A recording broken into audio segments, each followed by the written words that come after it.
Ok, vamos entonces a tener el gusto de presentarles a ustedes a un político panameño que ha ocupado altos cargos. Ha sido ministro de Seguridad, ha sido canciller de la República, vicecanciller, una trayectoria interesante. Estoy hablando del exministro de Seguridad, entre otras, José Raúl Mulino. Buen día, ministro, ¿cómo está? Gracias, muy buenos días, Ñito, Rubén, Milton, Camila, un gran placer estar aquí en casa. Oiga, ministro, tenemos unos 3 minutos aproximadamente para preguntarle a usted el tema de la violencia en las calles. Así se puede en 3 minutos resumirnos a nosotros qué opinión le merece a usted. Es importante destacar que no estoy manejando información de estadísticas ni nada que se parezca, pero sigo las noticias con preocupación y obviamente con interés. Yo creo que hace falta fuerza policial en la calle, en las áreas identificadas como áreas rojas o áreas de peligro. Hay algo que es importante, yo lo hice durante 4 años. Todos los años yo pedía en el presupuesto de la Nación presupuesto para 1000 policías y se me concedía como en 3 graduaciones por año, 3 reclutamientos por año, porque es importante saber que la policía es todo un proceso. Hay muertes, hay jubilaciones. De esos 1000 muchachos que entran, quedan 500 y después de los 500 quedan 350 porque 150 dicen que ese no es su futuro.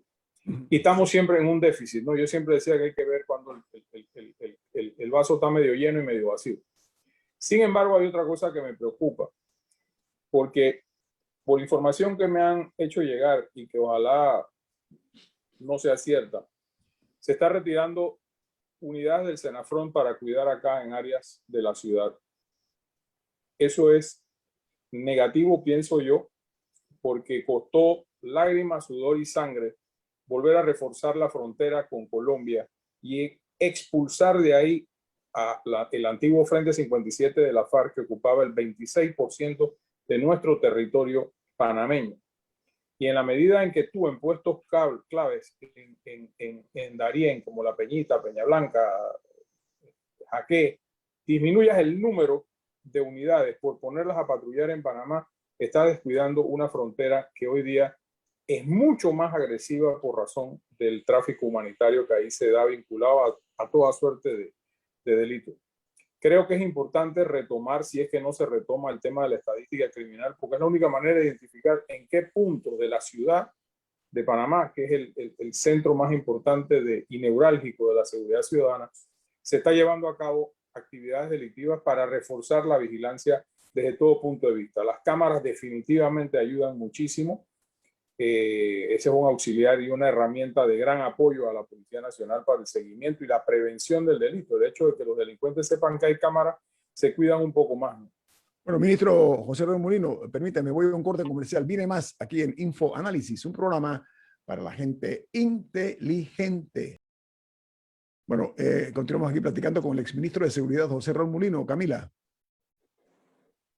Panamá tiene una fuerza pública importante, o sea, tiene una cantidad de policías, o sea, que más allá de lo que se les paga en términos de número de oficiales, ¿por qué hace falta reforzar constantemente eso y por qué usted menciona que hace falta pie de fuerza policial? ¿Qué están haciendo todas las unidades en las que cuenta la fuerza pública? Si uno se pone a hacer, y me pasó a mí en manejo de crisis muchas veces, no hay tal cosa como que yo pueda mover 500 policías de un lado para ponerlos en el otro en un momento de crisis. Todos los policías tienen una función, bien administrada o mal administrada, pero tienen una función en áreas geográficas del país en términos generales. Y digo que hay que todos los años graduar nuevos policías porque el ciclo de la vida mueren, se jubilan, renuncian y siempre hay un déficit de policía por ciudadano, sobre todo en las áreas metropolitanas donde eso es más exigido. La política de seguridad ciudadana que yo empecé a implementar con la creación de las unidades de policía comunitaria fue de gran ayuda porque era la policía en el barrio, la policía de antaño, el policía de Pito y Tolete que conocía al carnicero, al dueño de la barrotería, el chinito, y a la gente del barrio, a los profesores, etcétera. La última que yo instalé fue en Samaria. Y entiendo que han seguido con esa práctica en otras áreas del país que son delicadas.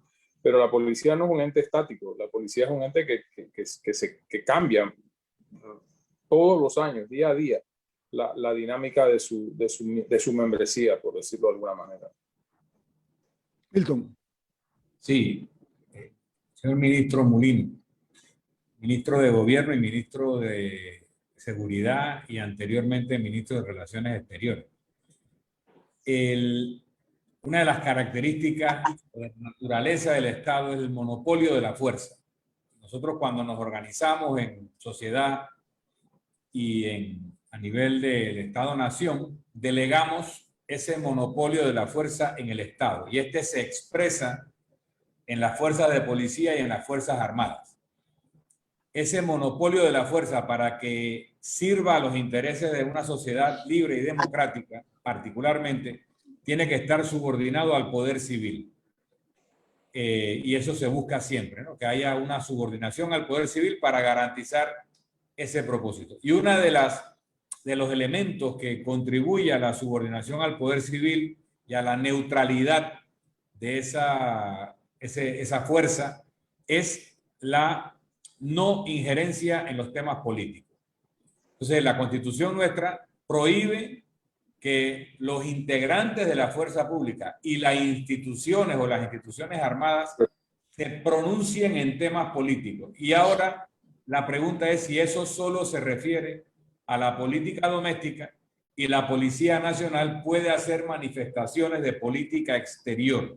Y digo esto por un video que ha circulado donde la policía panameña se solidariza con la policía colombiana, independientemente que simpaticemos o no con las acciones de la policía. La pregunta es, ¿puede la Policía Nacional hacer este tipo de manifestaciones? Y si no puede, ¿qué acciones corresponde de parte del gobierno nacional? Muy buena pregunta y muy oportuna. Desde que vi el video hace 2 días, se me vino a la mente algo que a lo mejor fue así, porque vi uno ayer igual de la policía del Ecuador.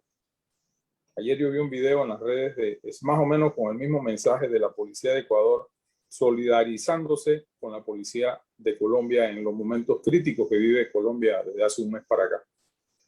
Sin embargo, ese desliz jamás debió darse. Yo busqué ayer, cuando Ñito me llamó para el programa, leyendo el artículo 311 de la Constitución, y si bien establece y debe entenderse que lo que la Constitución Nacional dice es para los efectos de Panamá, no para los efectos de otro país, el hecho de no ser beligerante, o sea, la Constitución prohíbe a la fuerza pública ser beligerante en materia política, y menos aún en política partidista, yo creo que debe extenderse o extrapolarse a un pronunciamiento que definitivamente, por más simpatía, y lo digo yo, que trabajé 24/7 por 4 años de ministro con la Policía de Colombia, su director actual, el general Vargas, es mi amigo personal, un hombre que además quiere a Panamá muchísimo, pero jamás debió darse, por muchas razones. La primera que tú mencionas, cierto, es un pronunciamiento a destiempo, un pronunciamiento que no tiene nada que ver.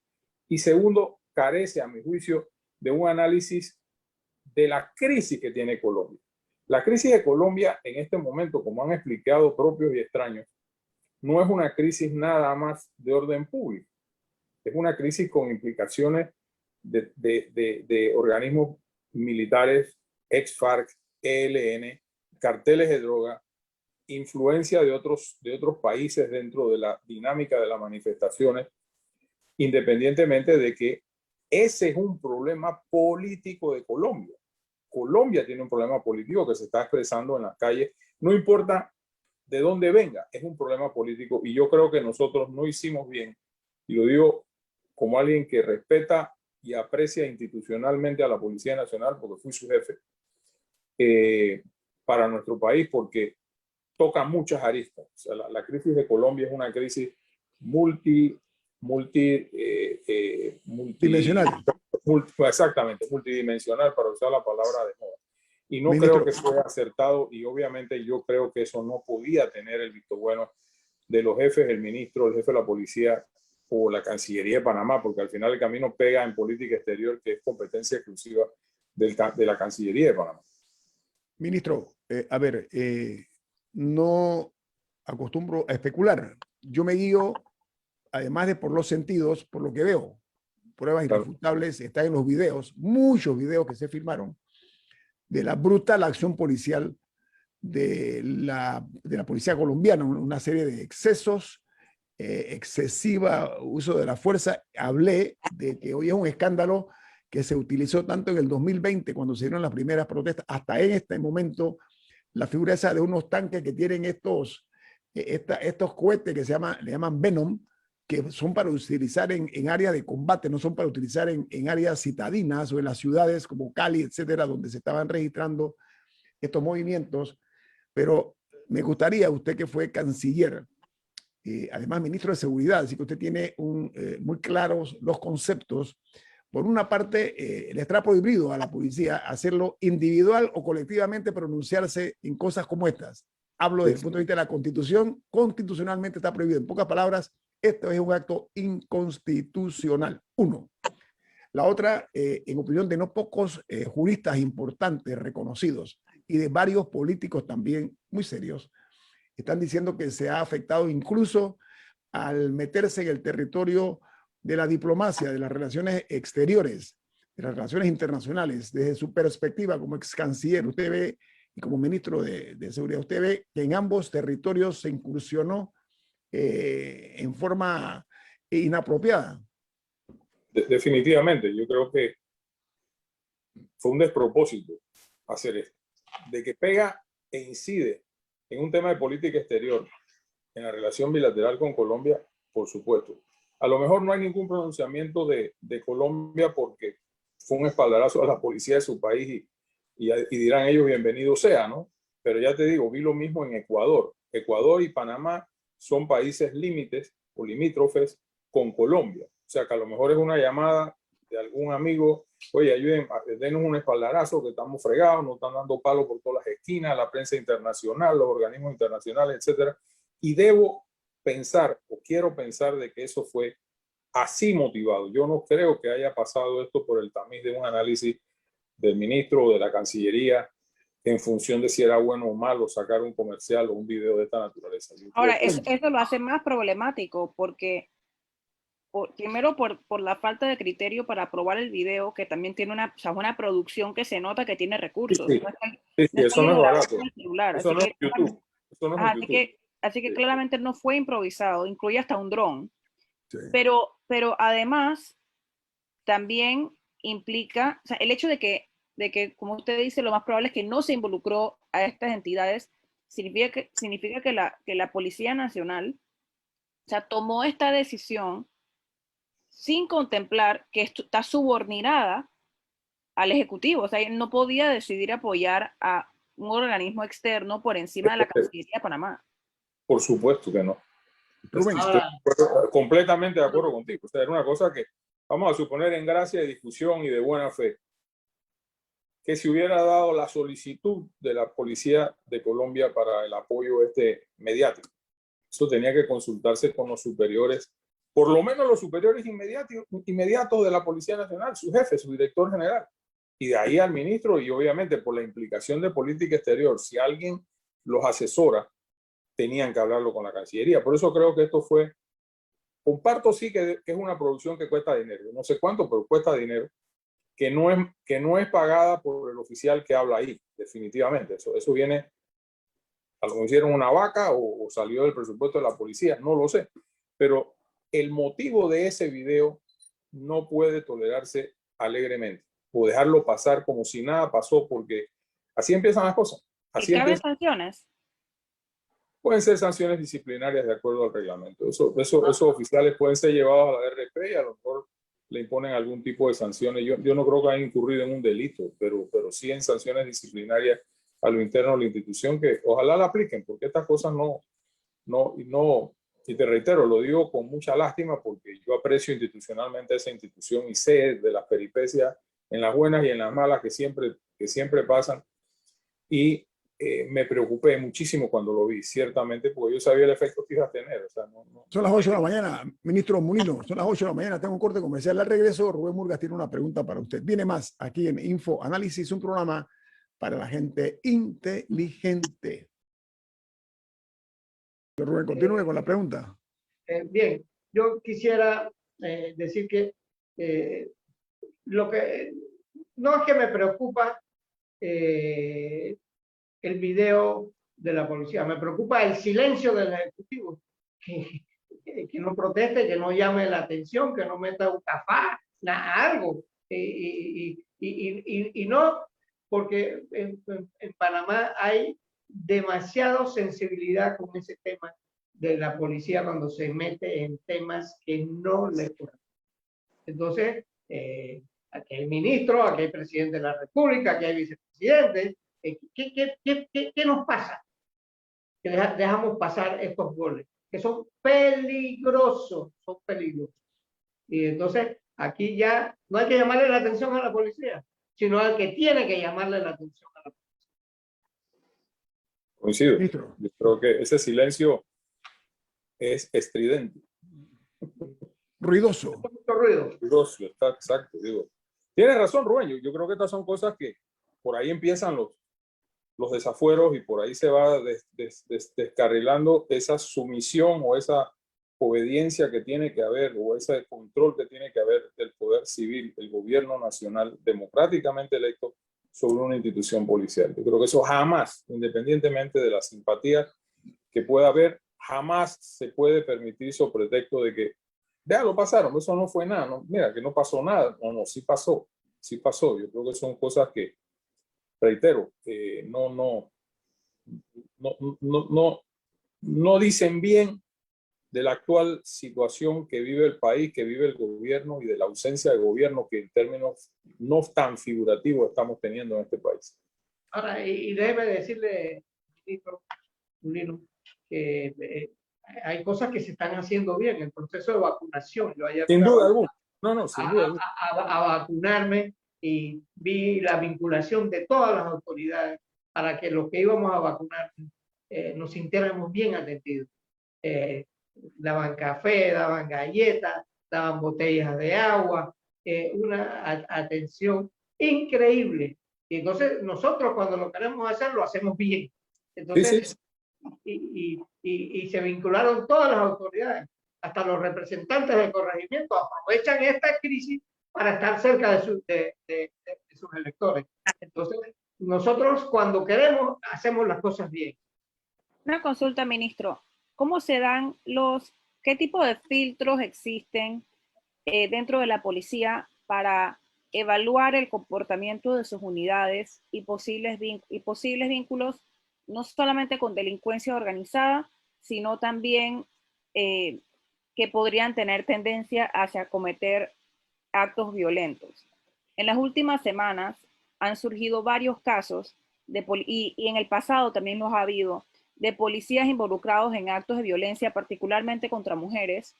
Por ejemplo, hubo uno que abusó sexualmente de una hijastra, otro creo que fue de su hija, una sobrina, y ambos... Miembros de la policía. Más miembros de la policía que son arrestados por cometer actos de violencia, tanto sexual, otro que en el pasado, o violencia doméstica, que han matado, han cometido femicidios. Creo que hubo un caso este año o el año pasado. Y se han dado muchísimos casos en el pasado. ¿Qué tipo de mecanismo de control tiene la policía dentro de su estructura? O sea, ¿existen evaluaciones psicológicas o cómo se filtra a las unidades problemáticas dentro de la institución? No solo a las unidades problemáticas, se debe filtrar a todas. Sobre todo, y más que a todas las que tienen poder de mando, sea en una subestación, sea en una zona policial en el interior, todas deben pasar un proceso de análisis. La policía cuenta con psiquiatras, cuenta con psicólogos, trabajadores sociales, una serie de cosas, porque el policía no es un robot. O sea, el policía, después que deja de trabajar, también va a su casa. La inmensa mayoría vive en barrios que a lo mejor el delincuente vive en la casa enfrente o en la puerta de al lado, y están sometidos a una presión también social del ambiente en que viven, y eso muchas veces ha repercutido.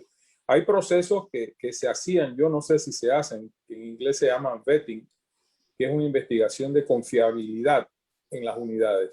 El polígrafo es una cosa importante, porque el polígrafo, lo que hemos visto actuar, o sea, cómo se desempeña una unidad frente a un polígrafo, es una prueba bien difícil, es una prueba bien difícil, sea para tiempos regulares o sea para investigar la verdad. O sea, el polígrafo es una prueba que, créeme lo que aplicada científicamente, el que hizo o cometió un delito va a cantar. Eso a mí no cabe la menor duda. Y esto tiene que hacerse, y yo lo siento, y en esto ya lo comentaba con un comisionado jubilado. Yo le decía, mira, nosotros tenemos que ir otra vez a un proceso de vetting por lo menos cada 6 meses rotativamente en todo el país. Porque ¿qué pasa? Yo vivo escandalizado, te lo digo, y ayer se lo decía a mi esposa, pero yo estoy sorprendido de la cantidad de droga que aquí se está agarrando en Panamá. O sea, el país está inundado de droga y de plata de droga.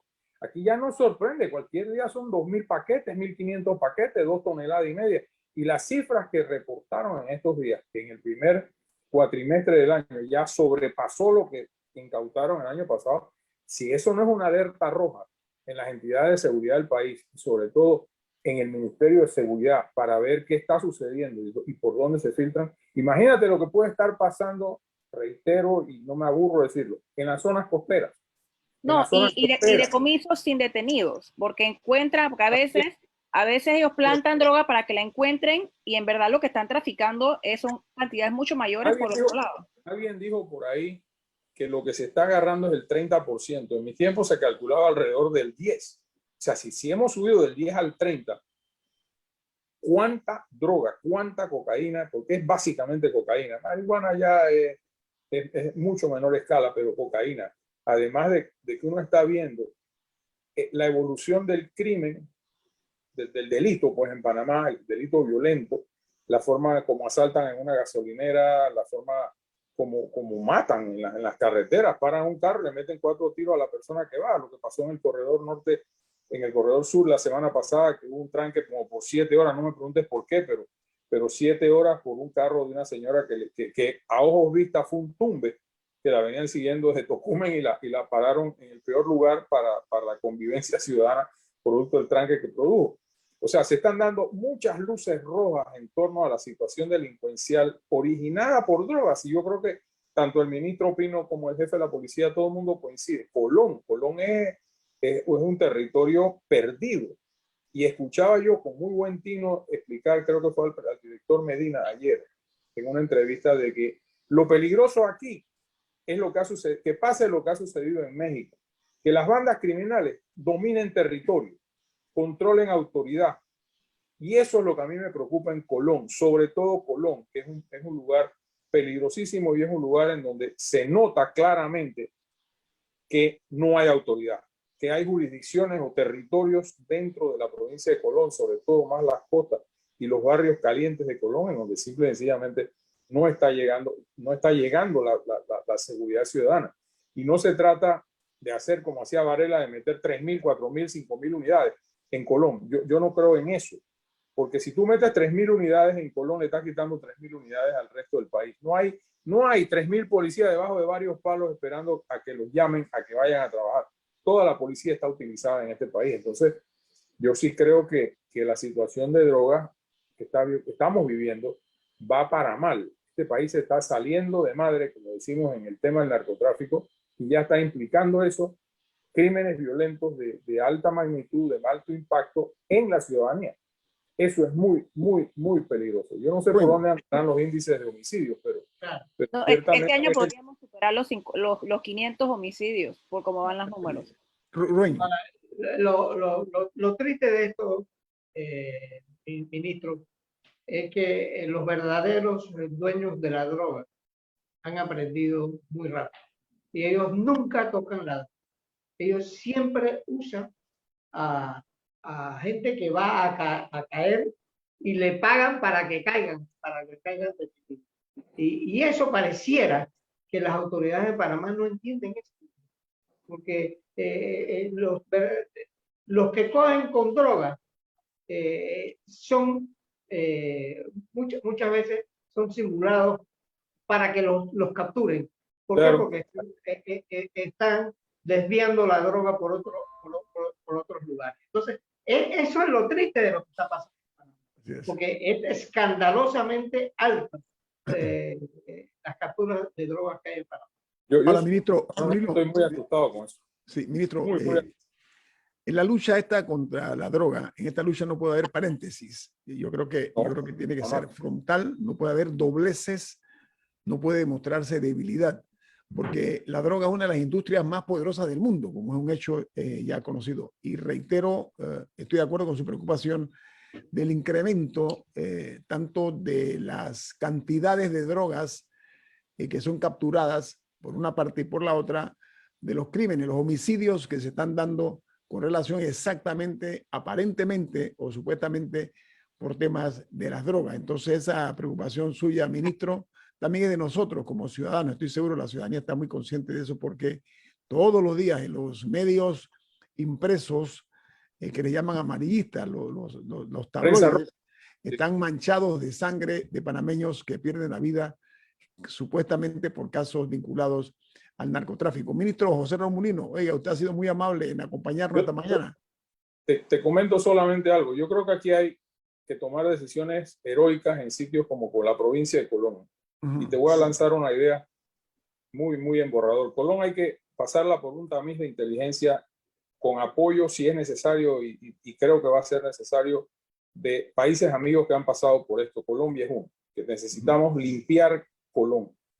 Y por un tiempo determinado, a lo mejor un par de semanas, Colón va a tener que ser sometido a una limpieza profunda, cumpliendo todas las reglamentaciones de derechos humanos, etcétera, para poder acabar, detener y dar y implantar orden. Inclusive yo he pensado que si esto sigue y se está saliendo de la mano como se está saliendo, Colón va a tener que ser objeto de una suspensión de garantía para poder actuar con firmeza, mano dura y darle el control que el pueblo decente, que es la inmensa mayoría de Colón, necesita. Bueno, ministro, vamos a interpretarlo como un aporte suyo y ojalá que llegue a los oídos que les corresponde escuchar este tipo de recomendaciones de una persona como usted que tiene conocimiento y experiencia en la materia. Ministro José Raúl Mulino, ha sido un placer tenerlo en Infoanálisis. El placer es mío siempre. Que tenga buen día. Vamos al corte comercial. Bueno. Esto es Infoanálisis, un programa para la gente inteligente. Bueno, compartimos con ustedes, amigos, los números de la COVID, los números oficiales que da el Ministerio de Salud. Dice que ayer se registraron 579 nuevos contagios y 8 fallecidos en las últimas 24 horas.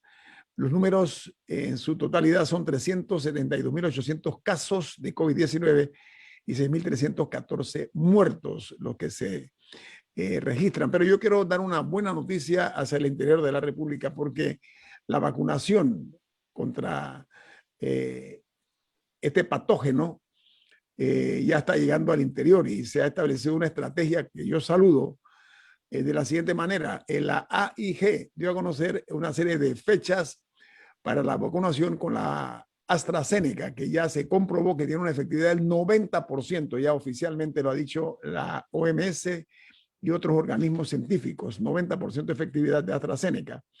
El día 24 de mayo se ha habilitado un auto rápido en la feria, en los terrenos de la Feria de David, en la provincia de Chiriquí, 24. Al día siguiente, el 25 de este mes, en Los Santos y Herrera, en los terrenos de la Feria de Azuero, van a estar vacunando a las personas. El 26 en el Boulevard Peronomé, en la provincia de Coclé, y el día 31 de mayo se va a realizar un auto rápido en la Feria de la Chorrera, en los terrenos de la Feria de la Chorrera, en Panamá Oeste. Entonces, quería participar a los oyentes de Omega Estéreo a nivel nacional de esta estrategia. Enhorabuena del Ministerio de Salud de cara a lograr proteger a la mayor cantidad posible de panameños. Camilo, ¿te iba a decir algo? Sí, quería extenderle nuestras felicitaciones a los médicos en su día. O sea, han sido, en general, el personal médico es crítico todos los años, pero en el último año particularmente ha jugado un rol muy importante y muchos de ellos han perdido la vida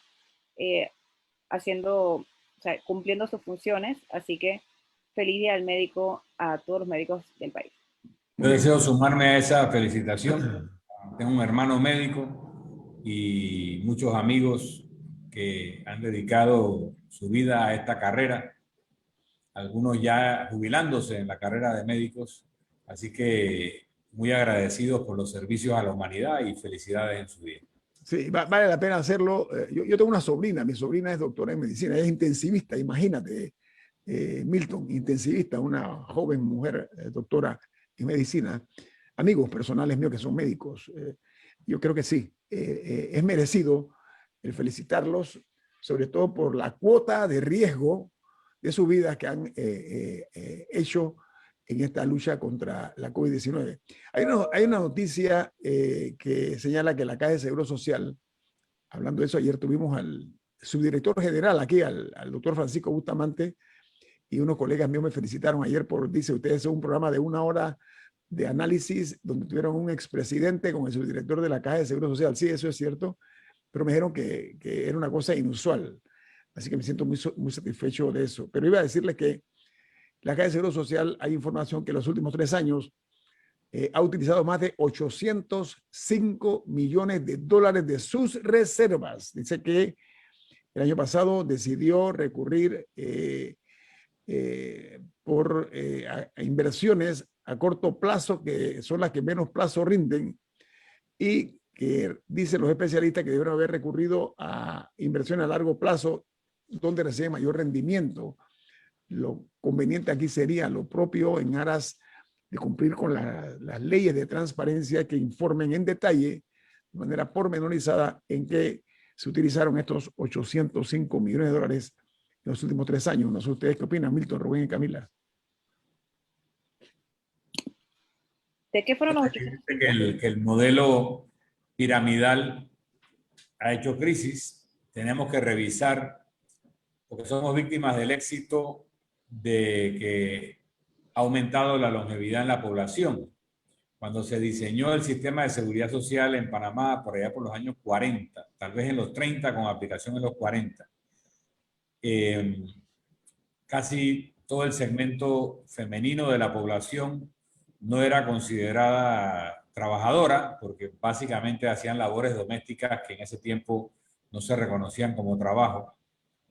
Y la gente vivía 60, 65 años, así que jubilarse era llegar casi a la edad límite y sobrevivir unos 3, 4, 5 años. Hoy en día, cuando uno se jubila a los 57 o a los 62, probablemente le quedan 30 años más de vida. Y eso significa que uno aportó a un sistema de ahorro de cuota para consumirlo luego 4 o 5 años. Porque recuerden, si usted aportó 25 años o 30 años, aportó un 8%, con lo que da a su empleador, no llega al 10% de sus ingresos, y luego usted retira un 60, 70% de lo que usted recibía. Entonces, los números no dan. Esto no es un tema de cuánto se robaron o no, que también, claro que tiene que ser discutido, sino que el modelo no corresponde con la realidad demográfica del país y tampoco está correspondiendo con la realidad del mercado laboral, donde cada vez menos personas se afilian como empleados y son más autónomos o independientes o son sus propios empleadores, y el sistema, como hablábamos con el licenciado Bustamante, no está diseñado para eso. Lo van a discutir en una mesa, cómo hacer para afiliar a los que no son empleados, pero todavía eso no está andando bien. Así que el modelo tiene una crisis de modelo, más allá de la deshonestidad con el que se haya podido manejar la gestión de la caja. Sí, Ahora, no, yo quisiera, Guillermo, porque todos los panameños hemos manejado la crisis bien, la crisis del coronavirus. Pero hay un problema que no hemos querido ver y que no queremos resolverlo. Es el país que más clases ha perdido en el mundo, es Panamá. Entonces, ese precio lo vamos a pagar, y Guillermo y Camila, lo vamos a pagar. ¿Por qué? Porque la clase que no se dio hoy no se recupera más nunca. Entonces, eso, yo quisiera ver a los ministros discutiendo este tema, al presidente de la República discutiendo este tema. Así como lo felicitamos por el manejo de la pandemia, tenemos que prestarle atención al daño que le estamos haciendo al país al no dar clases. Hemos perdido demasiado clases en las escuelas públicas y en las privadas. No creamos que esto nada más es un problema de la escuela pública. Las escuelas privadas también han suspendido las clases. Una generación se puede perder, una generación completa se puede perder. Sí.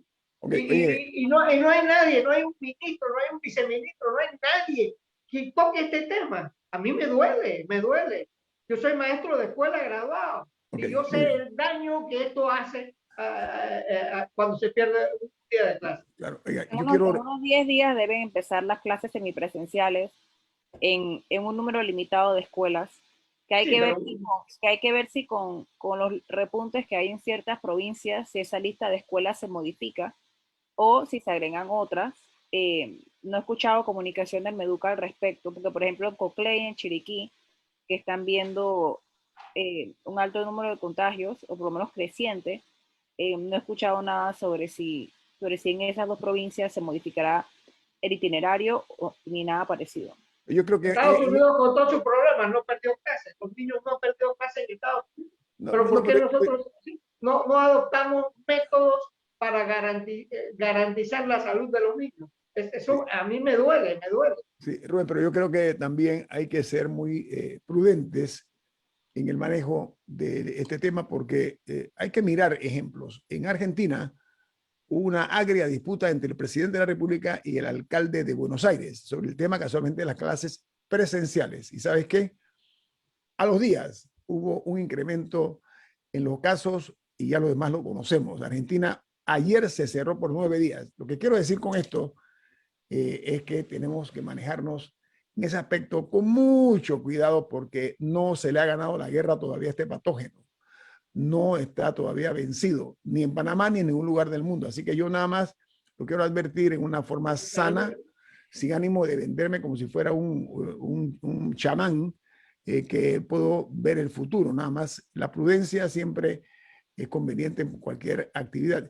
Y la otra, antes de cerrar, porque ya viene Álvaro Alvarado con su programa aquí en Omega Estéreo, Sin Rodeos, es que las personas, que son muchas, que ya han sido vacunadas con la segunda dosis, pueden esperar 15 días después de la fecha en que se le aplicó la vacuna contra la COVID, la segunda vacuna, para vacunarse contra la influenza. Creo que vale la pena porque nuestro país tuvo muy buenos resultados años anteriores en el tema de la influenza gracias a una campaña de vacunación eficaz, eficiente y muy buena. Así que le quiero comunicar esto a los oyentes que han recibido la segunda dosis de la vacuna de la COVID-19. La vacuna de la influenza es fundamental en un país donde llueve tanto como el nuestro. Bueno, hasta aquí llegamos con el programa del día de hoy, como dije. Y ya en pocos minutos estará aquí encargado de los comentarios el periodista Álvaro Alvarado con su programa Sin Rodeos.